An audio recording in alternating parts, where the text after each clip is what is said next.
If you were to sneak a peek over the shoulder of, say, a flight dispatcher or a commercial pilot while they were prepping for a route, you wouldn't see beautifully written paragraphs about the weather.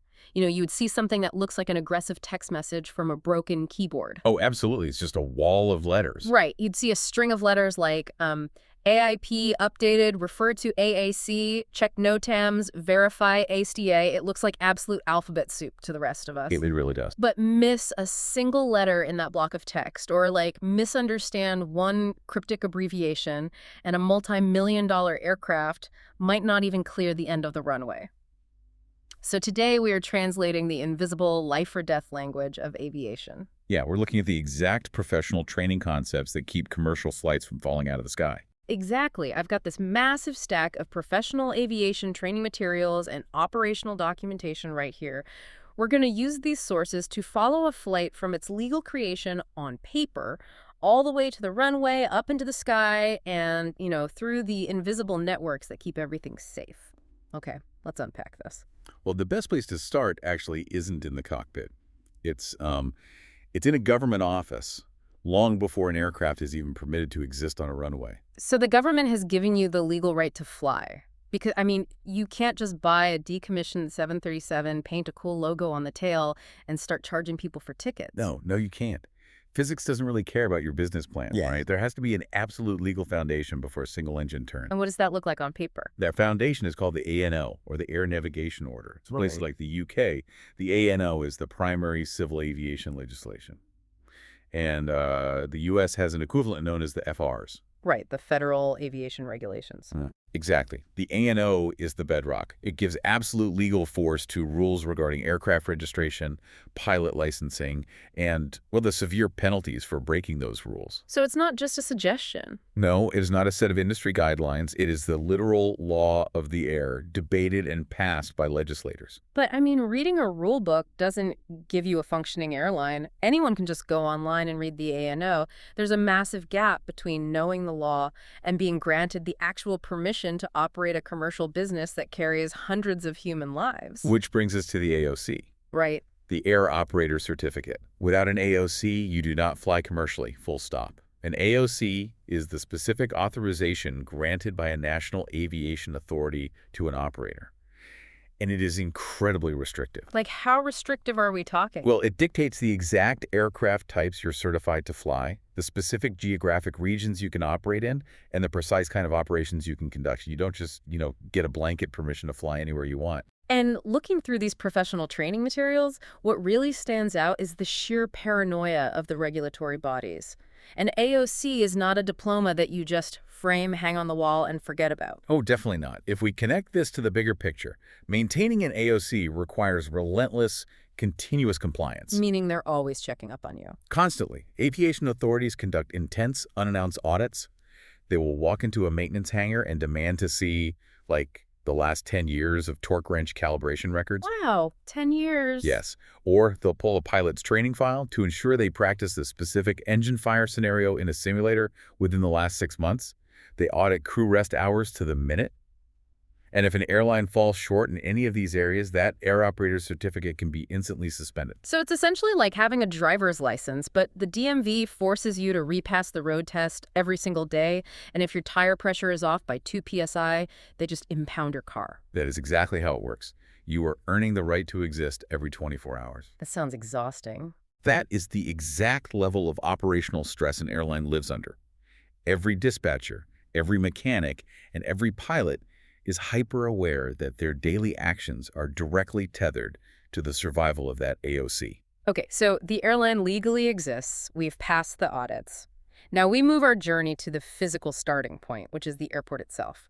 But looking at the sources, aviation documents almost never use the word airport, do they? No, they don't. You'll see the abbreviation ADR, which stands for aerodrome. Aerodrome. Right. This is the formal operational term for any defined area on land or water intended for the arrival, departure, and surface movement of aircraft. An aerodrome can be massive, though. You've got multiple runways, sprawling terminals, taxiways, and cargo facilities stretching for thousands of acres. If you're a regulatory body trying to map this out, you can't just draw a vague circle around a piece of real estate. You need a specific mathematical dot. Exactly, and that's the ARP. The aerodrome reference point. Right. The ARP is the designated geographic center of the aerodrome, expressed as an exact latitude and longitude coordinate down to the decimal. Wait, why do they need one exact microscopic dot? If an airport is thousands of acres, why can't the legal boundary just be the perimeter fence? Because the perimeter fence only matters to the people on the ground. In aviation, airspace is three-dimensional. So when authorities draw control zones, which often look like massive inverted wedding cakes in the sky above an airport, they need a mathematical anchor point to act as the center of the radius. Oh, that makes sense. And if you need to calculate the exact distance between two aerodromes for a flight plan, you measure from ARP to ARP. It is basically the permanent GPS address of the facility. That brings us from the center of the airspace down to the actual physical pavement our plane is sitting on, the runway. There's a calculation here in the materials that sounds deeply unsettling when you actually process the physics involved. ASDA. Right. Accelerate start distance available. This is where paperwork meets brutal kinetic energy. ASDA is the takeoff run available, which is the actual length of the runway pavement, known as TORA. Plus any stopway that exists beyond. Right. And a stopway is a reinforced area at the end of the runway capable of supporting the weight of an aborting aircraft without causing structural damage. Yes. So let's put this into a real scenario. You're in a 100-ton aircraft, rolling down the runway in a rainstorm, accelerating toward takeoff speed. Okay, I'm picturing it.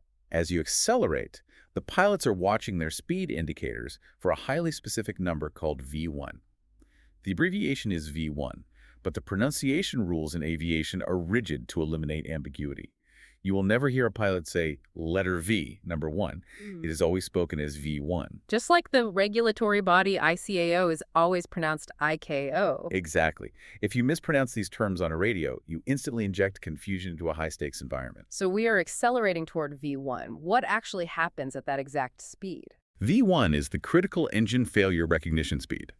If an engine explodes, or like a massive system failure occurs before you reach V1, the pilot must instantly abort the takeoff. They chop the thrust, deploy the speed brakes, and slam on the wheel brakes. Which means those wheel brakes are suddenly trying to absorb tens of millions of joules of kinetic energy. I mean, they are turning forward momentum into pure heat. Exactly right. The brakes will glow red hot, the tires might deflate, but the aircraft will stop. The ASDA, that exact measurement of pavement and stopway, dictates mathematically whether you have enough physical room to bring that specific weight of aircraft to a complete halt before you careen off the end of the runway into a highway or a bay. And what if the failure happens 1 second after V1? You take off. Wait, really? Even if there's a fire? Even if an engine is literally on fire. Once you pass V1, you no longer have enough ASDA to stop safely. You must drag that burning aircraft into the sky, fly a circuit, and come back around to land.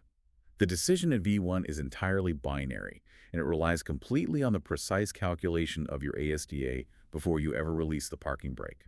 So if a dispatcher calculates the weight of the passengers, the fuel, the ambient temperature, and the runway conditions, and finds that the ASDA simply isn't long enough, the flight does not depart. You kick off cargo, you bump passengers, or you wait for the air temperature to cool down to increase engine performance. Performance planning based on ASDA is absolutely non-negotiable. Okay, so let's say we didn't abort. We committed at V1 and the plane is safely in the air. For a passenger looking out the window, the sky just looks like an empty blue void. There are no lane markers. There are no street signs. So how does a pilot actually know they are staying in their legal lane? Because the sky is heavily partitioned. Commercial flights operate on the ARN, the ATS route network. ATS stands for Air Traffic Services. So the ARN is a structured network of defined airways for flights operating under instrument flight rules, or IFR. Right. People always call these highways in the sky, but that analogy always felt a little weak to me. A highway is flat. Yeah, a much better way to think of the ARN is as a series of invisible, mathematically defined tunnels. These airways have specific widths, often several nautical miles across, and they have strict altitude floors and ceilings. And they have names too, right? Yes, they're given alphanumeric designators like L9 or UL10.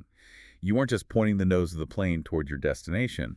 You are navigating from invisible waypoint to invisible waypoint, staying entirely within the confines of that specific tunnel. Here's where it gets really interesting. You're inside this invisible tunnel, and you have to maintain a very specific altitude to avoid hitting the floor or the ceiling. The abbreviation we have here in the sources is AGO, above ground level. But a commercial jet doesn't constantly shoot a laser at the ground to see how high up it is. It relies on an altimeter. And an altimeter is essentially just a barometer, right? It measures the pressure of the atmosphere outside the plane. Yes, the mechanics of a traditional altimeter are fascinating.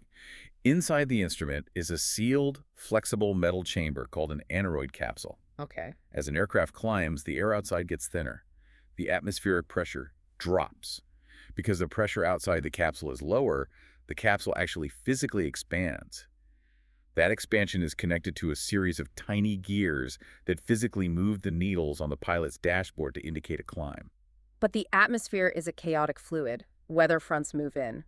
If a low-pressure storm system rolls into the area, the ambient air pressure is going to drop naturally, regardless of whether the plane is climbing or descending. And that is the fatal flaw of relying solely on pressure. If you fly into a low-pressure weather system, the air gets thinner.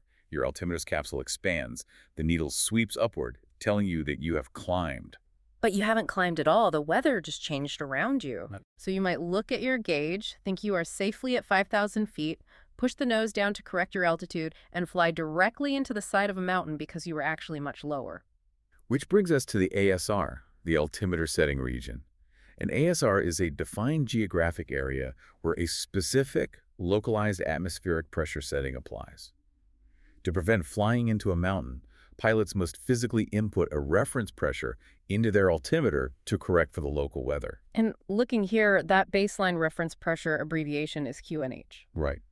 So as you fly through your ARN tunnel and cross into a new geographic region, you listen to the radio, get the local QNH, and dial that number into your dashboard. Essentially, you're mechanically tightening or loosening the gears on that aneroid capsule so it matches the reality of the atmosphere in that exact moment. That's the mechanical reality of it, yeah. You are forcing the altimeter to synchronize with the local weather bubble. If you fail to update your QNH when entering a new ASR, your instruments will lie to you. And in aviation, a lying instrument is lethal. Wow. Okay, so we've calibrated our altimeter. We know our exact height. But if I'm flying through one of these tunnels, I assume there is a controller in a dark room somewhere, staring at a radar screen, watching my every move to make sure I don't hit anyone. What's fascinating here is that this is one of the biggest public misconceptions about aviation. Huge portions of the globe and many smaller airports do not have active air traffic control separating aircraft. Really? The sources do show ICAO divides the world into massive regions to manage these different environments. There's AFI, the Africa Indian Ocean region, for instance. Yes, and within these regions, the level of service you get drastically changes based on the airspace. Let's look at AFIS, Aerodrome Flight Information Service. Okay, what does an AFIS officer do? If you are flying into a smaller, uncontrolled aerodrome, you might talk to them. They provide participating aircraft with vital data. They will tell you the current QNH. They will tell you if the runway is wet. They will tell you if another plane reported taking off 5 minutes ago. But they won't tell me to turn left to avoid that other plane. They cannot. They do not possess the legal authority nor offer the radar equipment to give control instructions. They're simply handing you puzzle pieces. It is entirely up to you to assemble them. And then there's a middle tier service mentioned in the documents. Yeah. ATAS, Air Traffic Advisory Service. Right. ATS is provided within advisory airspace. It is a step up from basic information, but fundamentally a step below full control. A controller providing ATS will look at known traffic and give you concrete advice. They might say, suggest you climb to 10,000 feet to avoid converging traffic. But wait, if they're giving me advice to avoid a collision and I follow that advice, but their radar has a slight lag and I still clip the wing of the other aircraft, who takes the blame? They told me to climb. You take the blame. Entirely. Really? Yes. This is a massive legal distinction for anyone operating an aircraft. Under both AFIS and ATS, the pilot in command remains legally responsible for their own separation from other aircraft. The bedrock rule of uncontrolled and advisory airspace is see and avoid. The person on the radio is an advisor, not a commander. The advisory service enhances your situational awareness, but it does not transfer 1 ounce of legal responsibility away from the cockpit. That is a terrifying legal tightrope to walk. The margin for error is just razor thin. So let's look at the sheer scale of the data moving around. We have airlines constantly logging maintenance to satisfy their AOCs. Dispatchers are calculating ASDA down to the millimeter. Planes are navigating ARN tunnels, updating their QNH pressure settings, and receiving ATS advice. How does the global system actually process and transmit all of this without collapsing? Well, the trigger for much of this data flow starts with 3 letters, ADT. actual departure time. Not the time printed on the passenger's boarding pass, I assume. No, definitely not. ADT is the exact physical moment the wheels leave the runway pavement. The second that ADT is registered, it cascades through the entire global air traffic network. It updates sector controllers down the line, it recalculates fuel burns, and it shifts the arrival sequences at the destination aerodrome. But how does that ADT message physically travel? If I depart from London heading to New York, how does the tower in London instantly update the dispatcher in Manhattan? I assume they aren't just sending an email over the public internet. No, they use the AFS, the Aeronautical Fixed Service. This is a massive, overarching telecommunications network connecting airports, air traffic control units, and military bases across the world. And within the AFS is the workhorse of global aviation data, the AFTN. The Aeronautical Fixed Telecommunication Network. When I first read about the AFTN in the sources, I pictured a high-speed fiber optic internet routing system. A lot of people do, but the reality is completely different. Really? It is the exact opposite of the modern internet. The AFTN is essentially an ancient, ultra-robust, low-bandwidth teletype network. It doesn't send high-resolution images or complex software files. It sends simple, highly structured string text. Why rely on such old technology for something so critical? Because it is virtually indestructible. Modern internet protocols suffer from packet loss, server crashes, and bandwidth throttling. The AFTN uses such a microscopic amount of bandwidth that it can never be overloaded.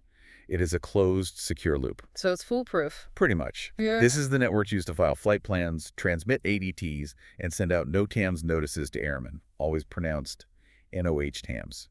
It is a global telegram system that basically never goes offline. So what does this all mean? What exactly are they printing out on these indestructible telegrams? The sources distinguish between two main types of documents constantly flowing through the system, the AIC and the AIP. Right, and understanding the difference between these two is critical for any aviation professional. AIC stands for Aeronautical Information Circular. These are informational memos. They might explain a new administrative policy, a shift in licensing fees, or, upcoming construction that won't happen for 6 months. So it's basically an administrative heads up. Yes. But the AIP, the Aeronautical Information Publication, is the survival blueprint. The AIP contains concrete, permanent operational data. If you need to know the exact ASDA of a runway in Tokyo, it is in the AIP. Right. If you need to know the specific communication frequencies for an ATS sector in the AFI region, it is in the AIP. A pilot cannot legally or safely conduct a flight without referencing the precise rules locked inside that publication. Okay, let's take a breath and look at the absolute gauntlet we've just run. We started with the unyielding law of the ANO and the daily grueling audits required to hold an AOC. Yeah, it's intense. We moved to the runway, finding our mathematical anchor with the ARP, and calculated our exact kinetic stopping distance with ASDA before committing our lives at V1. And from there, we climbed into the sky, staying strictly within the invisible tunnels of the ARN. We adjusted our mechanical altimeters for the local weather pressure, using QNH in a specific ASR so we didn't fly into the ground. We navigated the legal liabilities of uncontrolled airspace, relying on the puzzle pieces of AFIS and the non-binding advice of ATES. And we saw how the indestructible, low-bandwidth teletype network of the AFTN handles our ADT, ensuring everyone is following the rigid, life-saving rules printed in the AIP. It is a relentlessly dense, unforgiving language. But the next time you sit in a commercial flight, feeling the acceleration push you back into your seat, remember that every single second of your journey is held together by this invisible alphabet soup. It's just an incredible testament to human coordination. It really is. But this actually raises an important question about where we go next. Because this entire system, the abbreviations, the rigid pronunciations like IKO and UNHTAM, it was designed for human beings. Right. It was built for humans speaking into crackling VHF radios, trying to compress complex data into a few syllables, and humans reading teletype printouts. It's a language born out of the limitations of human communication. Precisely. But as we move rapidly toward an era of artificial intelligence and digital data links, aircraft are beginning to coordinate with each other and the ground automatically. Computers can exchange millions of data points in milliseconds without ever needing an abbreviation to save time on a radio call. So as automation takes over the cockpit and the control tower, will this human-spoken alphabet soup eventually vanish? Will the very abbreviations that built the safety record of modern aviation be entirely replaced by silent, invisible machine code?